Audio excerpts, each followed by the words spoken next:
욥기 24장 1절부터 8절까지 말씀입니다. 욥의 이야기가 계속됩니다.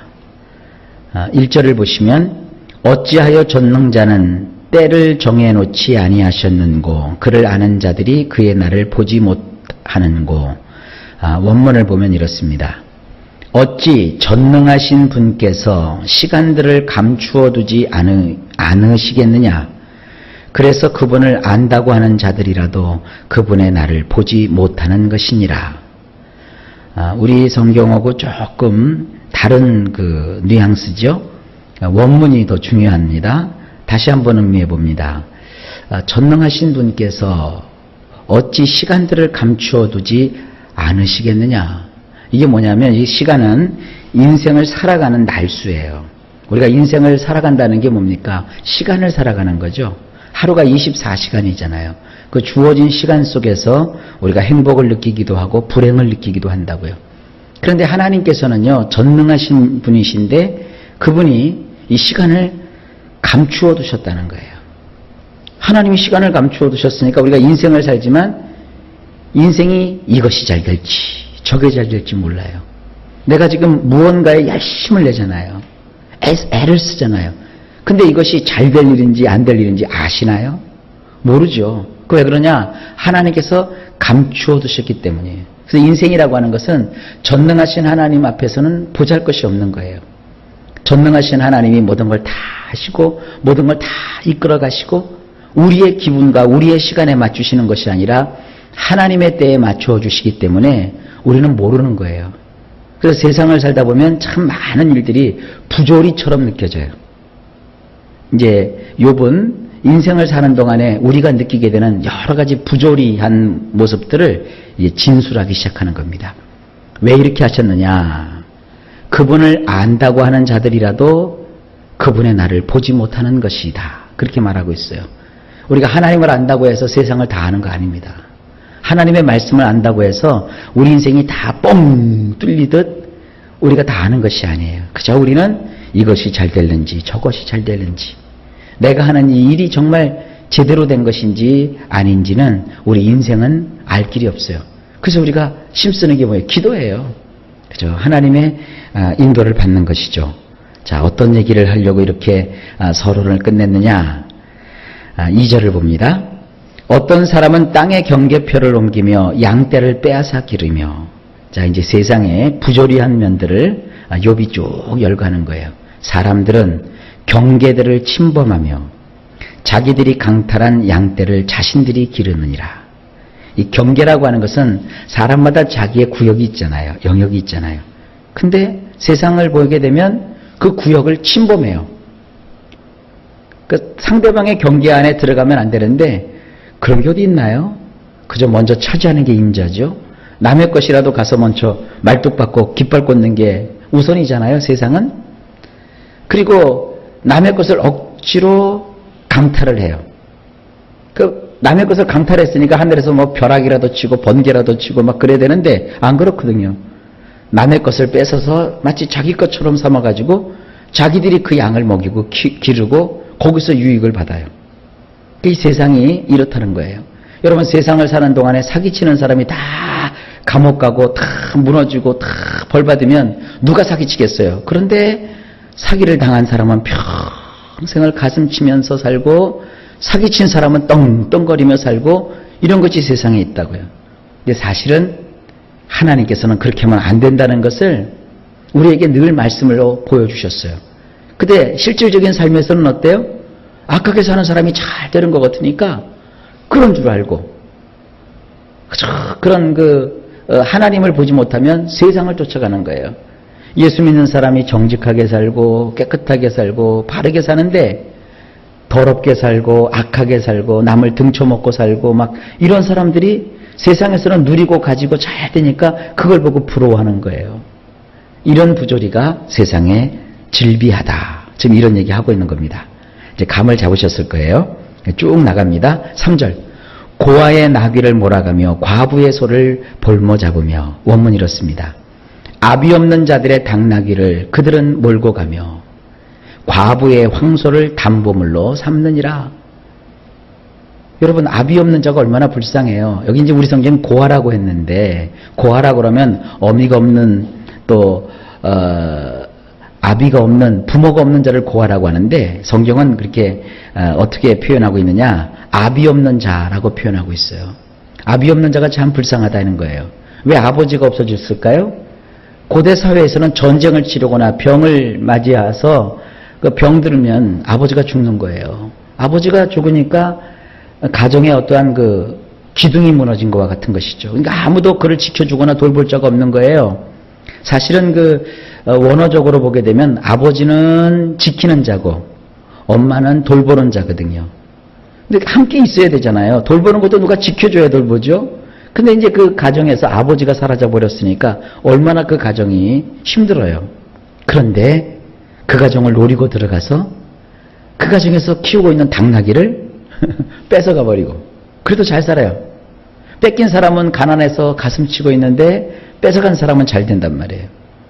또 과부라고 하는 것은 내내 마찬가지죠. 자식에게 있어서는 아버지가 없으면 그 자식에게 있어서 어머니는 아버지가 없으니까 뭐예요? 남편이 없는 자예요. 그러니까 과부예요. 과부가 그나마 밥 갈아먹고 그나마 의지해서 사는 황소를 담보물로 취한단 말이에요. 이렇게 없는 사람에게는 담보물을 잡아서는 안 된다고 구약은 얘기하고 있는데, 이렇게 하는데도 그들은 잘 산다는 거예요. 4절. 가난한 자를 길에서 몰아내나니 세상에서 학대받는 자가 다 스스로 숨는구나. 원문이 이렇습니다. 가난한 자들을 길 밖으로 내몰아버리니 세상에 힘없는 약자들이 모조리 숨어버리게 하는구나. 가난한 사람들을 말이죠. 사람들은 어때요? 위해주는 게 아니라 박대하죠. 너 이제 가난하고 재산 다 잃어버렸고 수입이 없으니까 나가라! 이게 나가라. 가진 사람이 더 무서운 거예요. 자기 많이 가졌으니까 좀 이렇게 좀 더 사시오 이러면 되는데, 돈 떨어졌어? 좀 됐어. 그럼 나가. 이게 길 밖으로 가난한 사람을 내몬다 이거예요.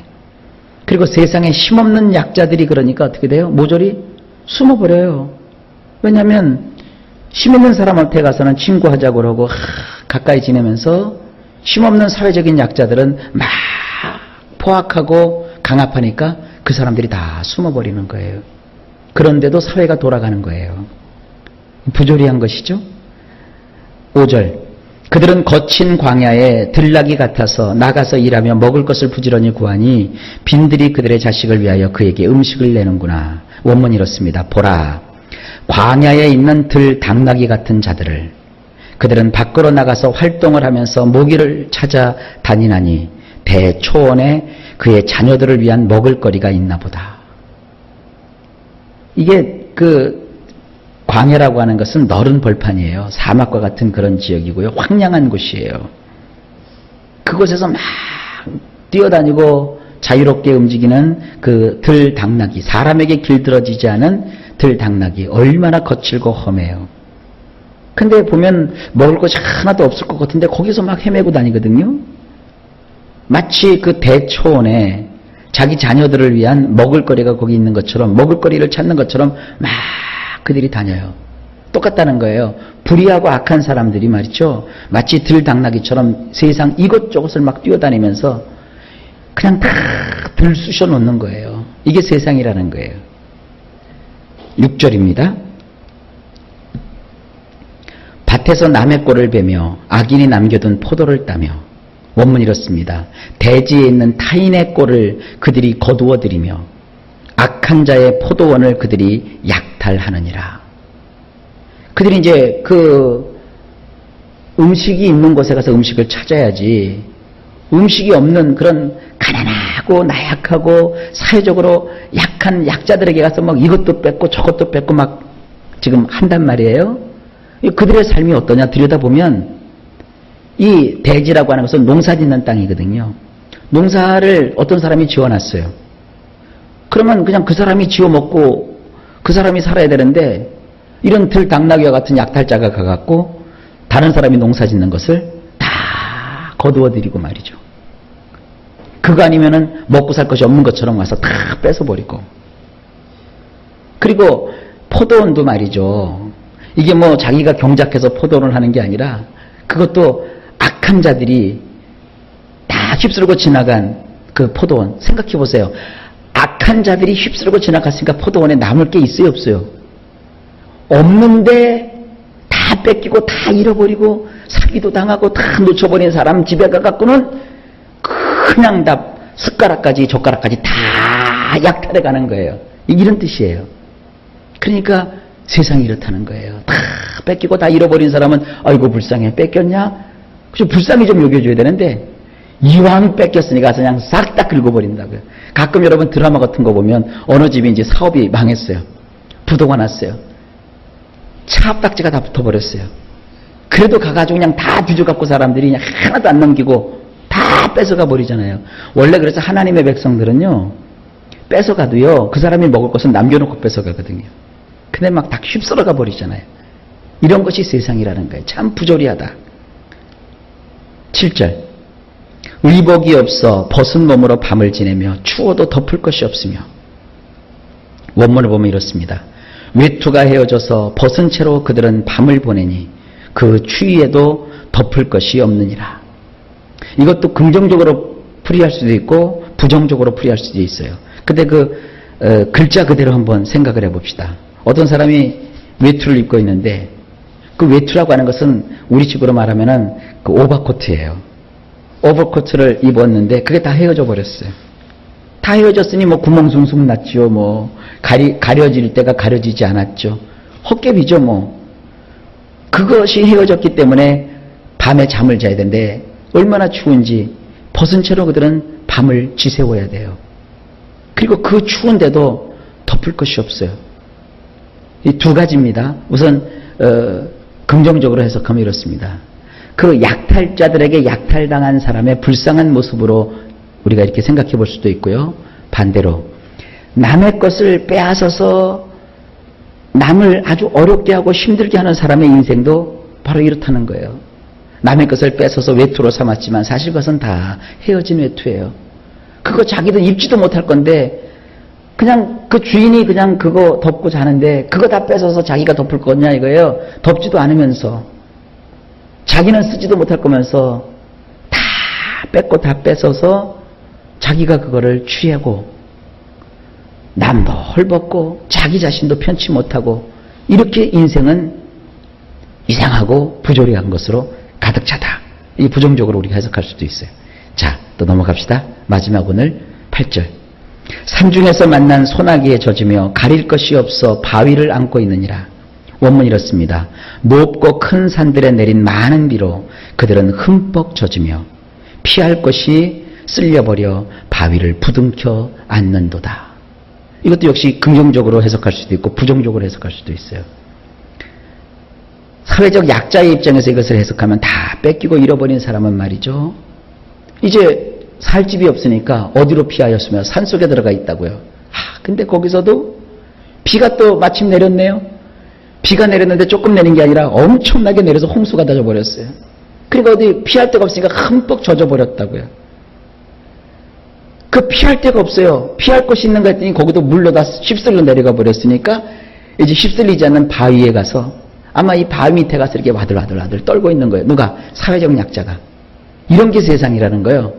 가진 사람은 막 누리는데 헐벗고 가난한 사람은 이렇게 처참하게 산다는 것도 되고, 또 반면에 남의 것을 다 뺏고 약탈을 하는 사람은 잘 살 것 같은데 그렇지 않다는 거예요. 그들은 결국 어떻게 돼요? 인생에 있어서 많은 비가 내려가지고 그들을 다 적셔버리고 그들이 피난처로 삼고 있는 것까지 다 휩쓸러 내려가서 그들은 결국 아무것도 아닌 거, 바위 밑에 가서 와들와들 떠는 인생으로 삶을 살게 될 것이다. 하여간 이것저것 다 불합리하고 부조리한 거예요. 이런 게 뭐예요? 이게 인생이에요. 왜 이런 얘기를 할까요? 욥의 세 친구들은 계속 말도 안 되는 소리로 억지를 부리잖아요. 하나님 앞에서 똑바로 살았으면 재난도 안 당하고 불행도 안 겪고 잘 살았을 텐데, 욥아 네가 망하고 병들고 다 뺏긴 것은 뭐냐? 악하게 살았기 때문이다. 그러니까 너는 돌이키고 하나님께로 돌아오라. 언제 욥이 하나님을 떠났던 적 있나요? 욥의 괴로움이 뭔데요? 하나님을 믿고 하나님을 따르고 하나님을 섬겼는데도 자기에게 그런 불행한 일이 생겼단 말이에요. 그러니까 욥은 견딜 수가 없는 거예요.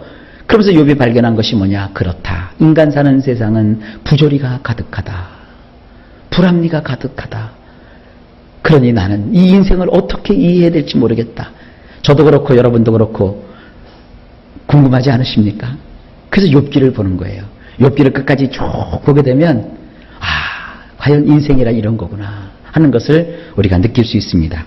중간에 이제 툭 끊어져서 여기까지만 보게 될 텐데, 여러분 좌우지간 삶은 우리가 생각하는 것처럼 그렇게 딱딱 맞아떨어지지 않습니다.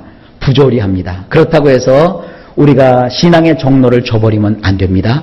욥은 그럼에도 불구하고 하나님을 놓지 않았습니다. 우리도 하나님을 꼭 붙들고 부조리한 듯 보이는 세상이지만 이곳에서 하나님의 의를 나타내는 복된 성도의 삶을 꼭 살아가시기를 예수님의 이름으로 축복합니다.